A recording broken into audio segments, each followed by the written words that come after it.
Hello दोस्तों, तो आज हम समझने वाले हैं व्हील अलाइनमेंट के बारे में। और व्हील अलाइनमेंट पे मेरी थर्ड वीडियो है। कैस्टर और कैम्बर पे मैं पहले वीडियो बना चुका हूं। अगर आपने नहीं देखी तो कैस्टर वाली वीडियो पहले देख लीजिए, वहां पे लिंक दे रहा हूं। कैस्टर वाली वीडियो के बाद कैम्बर, फिर टो इन टो आउट पे आप आ सकते हैं। ओके, तो टो इन और टो आउट क्या होता है? बड़ा ही सिंपल सा है, लेकिन बहुत ज़्यादा मतलब डर पैदा किया हुआ बच्चों के अंदर कि पता नहीं क्या है, पता नहीं क्या। बड़ी आसान सी चीज़, बहुत ही आसान सी चीज़। ओके, देखिए, हम जब व्हीकल को, गाड़ी को ऊपर से जब देखेंगे, टॉप व्यू से देखेंगे, तो हमारी गाड़ी के टायर अंदर की हो रखे हो, अंदर की ओर हो रखे हो या बाहर की ओर हो रखे हो। बाहर हो रखे हो तो उसको हम कहते हैं टो आउट, अंदर की हो रहे होते हो toe in, in out. Simple सी बात, टो इन और टो आउट दो चीजें होती है हमारे पास। तो यहां पे अगर आप देखोगे तो सामने से भी अगर हम देखेंगे हम इसको, तो इस तरह से देखिए। अगर हम फ्रंट से देखते हैं ना, तो हमें क्या दिखेगा? ये टो इन इस तरह से, और ये toe out, in out, in out. लेकिन ये प्रॉब्लम आती है कि हमें ये करना ही क्यों है? टो इन टो आउट से होगा क्या, ये भी हम समझेंगे। एक एक चीज सारी समझेंगे हम। ये अगेन एक फिगर से आपको समझ आएगा। ऊपर से देख रहे हैं आप, तो ये टो इन है और ये टो आउट है।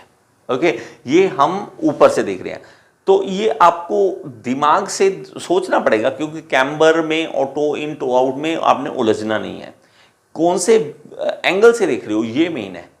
ऊपर से देख रहे हो या सामने से देख रहे हो, इस हिसाब से आपको देखना है। देखो, दोबारा बताता हूं। ये होता है टो इन, ये होता है टो आउट। आप फ्रंट से देख रहे हैं। ओके, ये व्हील है, toe in toe out. Camber के बारे में दो हैं, पॉजिटिव कैम्बर, नेगेटिव कैम्बर। बात समझ आई? Toe in toe out. Camber क्या है? पॉजिटिव कैम्बर, नेगेटिव कैम्बर, बस। कैस्टर में क्या है हमारे पास? कैस्टर में यहां पे पॉजिटिव, जीरो और नेगेटिव कैस्टर, वो हमारे पास साइड व्यू से आप देख सकते हो। ठीक है, तो तीन अलग अलग एंगल्स हैं, तीनों में कभी भी उलझना नहीं है, तीनों अलग अलग तरीके से आप समझ सकते हो। ओके, मैं एक छोटी सी एग्जांपल देता हूं। जैसे टो हम क्या कहते हैं कि हमारे फीट जो होते हैं, पैर होते हैं, तो हम उसके टो बोलते हैं ना, टो है हमारा। तो टो इन है और टो आउट है। अब तो याद रह जाएगा ना, टो इन टो आउट में उलझोगे नहीं। अपने पैरों को देख लेना, कभी इंटरव्यू हो तो टो इन टो आउट क्या है आप बता देना, टो इन टो आउट। और डांस भी करके दिखाना, sir toe in toe out, toe in toe out, toe in toe out. बस, इंग्लिश बड़ी मजेदार चीज है यार इसमें। ठीक है, तो मजा आता है इसमें। तो इसलिए ये वर्ड भी सोच समझ के कई बार रखे होते हैं। वैसे देखिए, अलग मतलब भी होते हैं काफी। मेरे हिसाब से तो मुझे ये लगता है कि टो इन टो आउट ये बड़ा इजी है समझना। अब देखते हैं कि ये टो इन टो आउट का फायदा कहाँ पे मिलता है। देखिए, इसमें आपको ये लाइन लिखनी है, स्टूडेंट खास करके नोट करें। अ रियर व्हील ड्राइव, तो ये एक रियर व्हील ड्राइव हो कि हमारा इंजन आ गया, लेकिन हमारे टायर जो पीछे वाले चल रहे हैं, पीछे वाले चल रहे हैं। तो ये जो पीछे वाले टायर है वो धक्का दे रहे हैं आगे वाले टायर को। समझ रहे हो ना? देखो, car pushes the front tyres, push करते हैं टायर को आगे वाले। Rolling resistance causes the tyre to push back against the suspension, so rear wheel drive vehicles use toe in setting. तो ये लिख लीजिए कहीं पे, रियर व्हील ड्राइव है तो टो इन रखना है आपको। क्यों? आपके टायर जो मतलब पीछे वाले टायर है, आगे वाले को धक्का मार रहे हैं। आप पहले ही अंदर रखे हुए हैं टायर को, वो धीरे धीरे बाहर आ जाते हैं। ठीक है, रोलिंग रेजिस्टेंस के कारण धीरे धीरे धीरे धीरे सीधे होने स्टार्ट हो जाते हैं। तो ये किसमें है? रियर व्हील ड्राइव में। और अगर हमारे पास होगा फ्रंट व्हील ड्राइव, तो इंजन भी यहीं पे है, ड्राइव भी यहीं पे मिल रहा है। Vehicle has the opposite issue, उल्टा इशू है।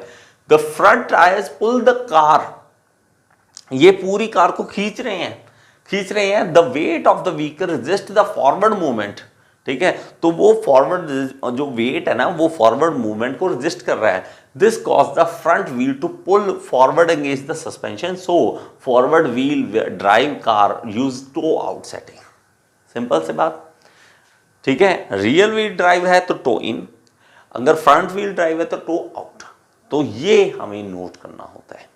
वो आप देखिए आपकी गाड़ी कौन सी है, उसके अकॉर्डिंगली आप टो इन और टो आउट रखते हैं। सेटिंग्स होती हैं, और वो भी हमारे जो इंजीनियर्स हैं वो सेट करते हैं, हमने खुद नहीं करना।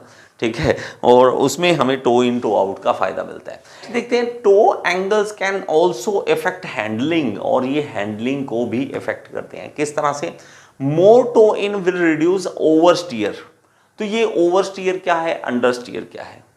जस्ट इसके बाद मैं आपको एक वीडियो दे रहा हूं, वहां पे आपको ये अंडर स्टीयर और ओवर स्टीयर के बारे में समझाऊंगा। अभी के लिए एक बार ये समझ लो कि ये चीज इसको फायदा देती है। देखिए टो इन क्या करती है, रिड्यूस करती है ओवर स्टीयर को, और टो आउट क्या रिड्यूस करता है, अंडर स्टीयर को।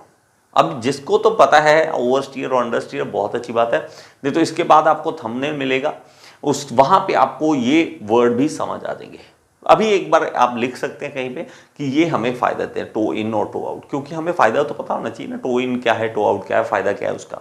आप सबके लिए एक छोटा सा क्वेश्चन है, व्हील अलाइनमेंट की जरूरत पड़ती है और बहुत ही कॉमन सा रीजन है, बहुत लोगों को पता होता है, लेकिन देखते हैं कितने लोगों को इसके बारे में पता है कि हमें कब पता लगता है कि हमें व्हील अलाइनमेंट कराने की जरूरत है। अब ठीक है, बताने को अभी मैं बता सकता हूँ, लेकिन मुझे चाहिए कि आप में से कितने लोग इसके बारे में जानते हैं। ओके, कमेंट में जरूर बताएं कि ये हमें कब पता लगेगा कि व्हील अलाइनमेंट अब हमें जरूरत है। ठीक है, जैसे हमारे जब तक पेट में दर्द नहीं होता ना, तब तक हम डॉक्टर के पास नहीं जाते। हमें कैसे पता चलेगा कि गाड़ी में दर्द हो रहा है, गाड़ी के को व्हील अलाइनमेंट की ज़रूरत है, वो कैसे पता लगेगा? आप कमेंट बॉक्स में ज़रूर बताएं, और मेरी ऐप ज़रूर डाउनलोड करें। वहाँ पे आपको सारे कोर्सेज मिल सकते हैं। यहाँ पे मैं लिंक दे रहा हूँ, वहाँ पे आप क्लिक करके डाउनलोड कर सकते हैं मेरी ऐप को। मिलते हैं ऐप में। Thank you so much. Next video में फिर से मिलेंगे।